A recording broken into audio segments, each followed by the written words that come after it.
এখন বাজে রাত্রি 8টা। তোমরা ভাবছো তো আমি এত রাত্রে রেডি হয়ে কোথায় যাচ্ছি। আরে শোনো, এত রাত্রে রেডি হয়ে আমি যাচ্ছি চা খেতে। বাড়িতে বসেছিলাম আর বাইরেও বৃষ্টি হচ্ছিল, আর বাড়িতে বসে বসে বোর লাগছিল, ভালো লাগছিল না। তো সেই জন্য ভাবলাম যাই বাইরে গিয়ে একটু চা খেয়ে আসি আর একটু টাইম পাসও করে আসি।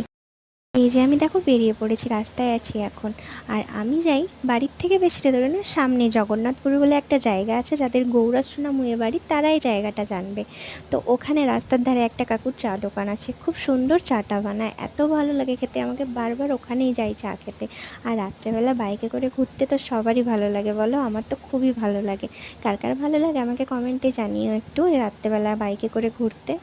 এই দেখো আমরা এসেও চাও নিয়ে নিয়েছি, আর এখানে এমনি নর্মাল কাপে করেও চা দেয়, আর মাটির ভাঁড়ে বলে মাটির ভাঁড়েও চা দেয়। বাট চাটা সত্যি বলছি জাস্ট অসাম বানায়। জগন্নাথপুরের কাছাকাছি যাদের বাড়ি তারা একবার ট্রাই করে দেখতে পারো, এই চাটা খুব সুন্দর লাগে চাটা খেতে। চাটা খেয়ে একটু গল্প করে আড্ডা দিয়ে তারপরে আবার বাড়ি ফিরছিলাম, কারণ শুধু চাই তো খেতে গেছিলাম, তারপর অনেকটা লেটও হয়ে গেছিলো, বৃষ্টিও হচ্ছিলো, তাই জন্য বাড়ি ব্যাক করে গেছিলাম। এই যে আমি বাড়ি চলে এসেছি, বেশি ভিডিও করিনি কারণ এটা ছোট্ট মিনি ভ্লগ, তো তাই জন্য আমি বাড়ি চলে এসেছি। আর আমার এরকম ছোটো ছোটো মিনি ভ্লগ যদি তোমাদের ভালো লাগে তোমরা অবশ্যই কমেন্টে জানিও, আমি আরও এরকম অনেক ছোটো ছোটো মিনি ভ্লগ তোমাদের সাথে শেয়ার করব। টাটা, সবাই ভালো থেকো।